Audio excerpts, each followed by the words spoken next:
Hello my friends, welcome to another episode of Chronicon. My name is Wilfred. So in today's video, I'd like to address one of the most asked questions, how the summoner plays like in Chronicon. And I'm more than happy to address it. In fact, I've leveled up the Warlock after this game exited the early access just to play the summoner. I wasn't sure whether it will work or not, but suffice to say, a long story short, it's very fun, very rewarding to build one, and it's very the whole experience was very good in general. Now, if you play some other games like Diablo 3 or Green Dawn or even Marvel Heroes in the past, each game has their own way to address summons or the pets itself. So I'll go into detail in just a little bit. At the backdrop here, I'm using a Warlock. It's in the middle of my end game journey. It's playing Mystic 8 right now. It's not that high, but it's good enough for me to farm crystal or crafting material to further enhance the gears. I'm playing the elite dungeon as well, so your character cannot be defeated or it's game over. You don't get the reward for the crafting material. I've just to put things into perspective, I've got 4 gears at the true legendary kind of like a status, while enough for still can be further empowered. I've got all the gear, of course, augmented to the affixes that I want as well, on my way to get the maximum kind of like affixes. Not quite there yet. I think majority of them are still not at the very max of it with the greater enchanter. And also I've got 3 runes being added onto the gear. That means that I've still got 5 runes, and one of which could be a greater rune to further, to make my build further more powerful. And I haven't got any like additional damage added into the gear yet, because I want to see at the end game what I'm lacking rather than making a permanent decision then. So yeah, I mean, this game is fantastic. There's a lot of flexibility, but yet at the end game, at the true end game, you have to make certain decision and stick with it. But it's no big deal. You can always farm another gear and do another augmentation and so on and so forth, just to try out different build and so on. So yeah, so now going back to this game, when it comes to the pet build or the summon build, just take a look at the design of the Warlock itself. So Warlock has 4 trees to it: the Demonologist, the Corruptor, Reaper, as well as the Lich. So each of them represent the 4 elements: the fire, poison, also the shadow, as well as the frost. Now, each of the tree has its own kind of pet or support for pet. So for Demonologists, you can have either the Imp or the Little Devil. You can see there the flying ones I have got. And the Infernal Demon is the ultimate power, or it comes with the set, the one that I'm using, the Demon Lord, that come with the Red Demon. You can see the Red Demon there, pretty powerful stuff there. Corruptor itself is a poison kind of like tree. You can see zombie. I've got one single huge zombie, or you can have like multiple ones as well for different kind of purposes. You can have a plague bearer as well, if you want to do a little bit of explosion. And there's also a little living blood there. You can see the little red kind of like a blood that follow you around, and those are being proc when you deal poison damage. And then you have the Reaper. Has the ritual of necromancy to raise skeleton, or you can make a decision and say that, well, I don't want the skeletons, I want to combine that into Wrath. That would does a lot of like curse and facility as well, which you can do as well. And that's what I've got there. Then you have the Lich as well. Lich doesn't have any companion or pets to it, but it does have ritual of summoning that would make your pets really powerful and resurrect any pet that died as well. So it's a lot of utility there.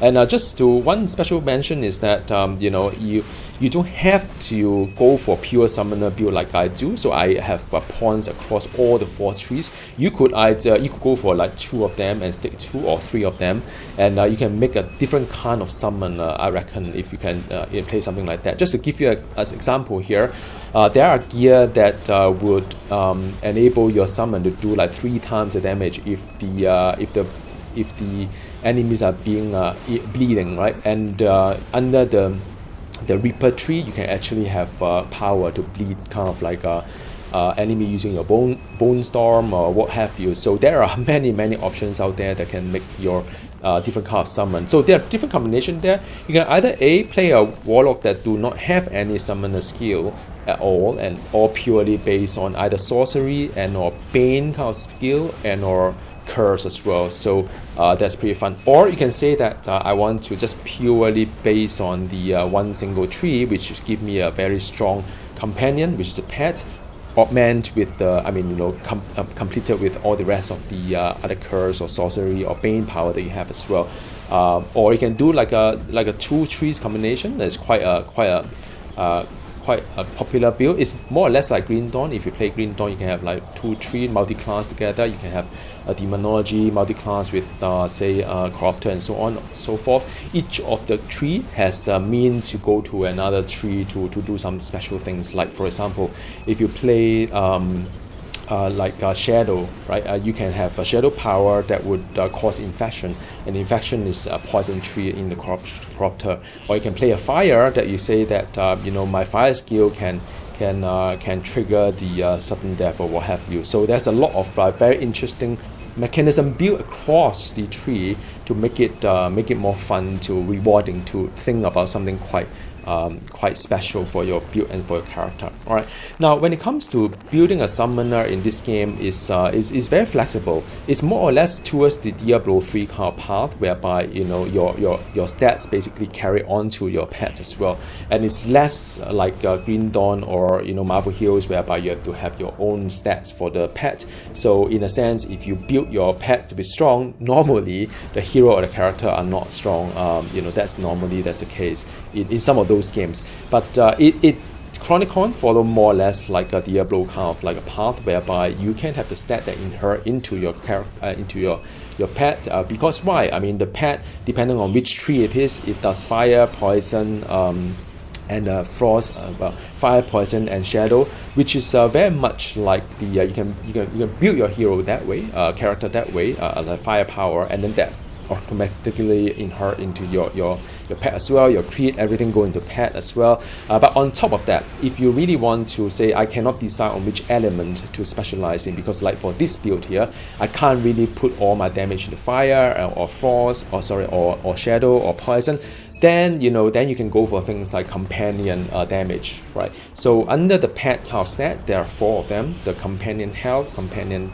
damage, companion damage reduction, as well as companion passive and use effect. So these are things that you could gear for, and you could gear in many other ways, like under the mastery, which is the Marvel Heroes Omega system, or the Deep Paragon in Diablo 3 kind of concept. So yeah, I mean, there are a lot of flexibility there for you to build a hero, build a character. You can build it in such a way that is very generic, so that you can benefit everybody, your pets, your heroes, and or you can build it in such a way that for a particular kind of damage type, be as a fire, and because you just want to be a good demonologist and have all the fire skill to go along with it, you can do that too. There are many ways to build a character, and so far it's been really fun.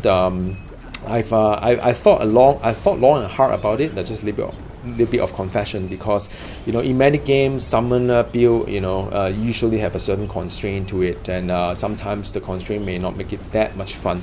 But for this particular one, and I'm looking at like the Mystic 8 right now here, and it's pretty easy. So I could push for like Mystic 11, that would be equal my Templar kind of build. That I put many hours in it. So yeah, I mean, it's very rewarding, and also because I think after you play this game for a while, you kind of know the mechanic, you kind of know that what kind of stats or what kind of gear is best for the character itself. So it kind of helped for me to build the second character a lot faster than the first character. So yeah, I hope you enjoyed. If you have any question that you want to ask, do drop me a note there. One last point is that the summon do not normally have the player on hit kind of like proc. Sometimes you have to hit the target with certain power to trigger something, unless you have some other kind of like a gear whereby like the 4 scout that you see around me, those are able to do a player on hit kind of proc. But yeah, that would be a more in-depth video for another day. Thank you for watching. Bye bye.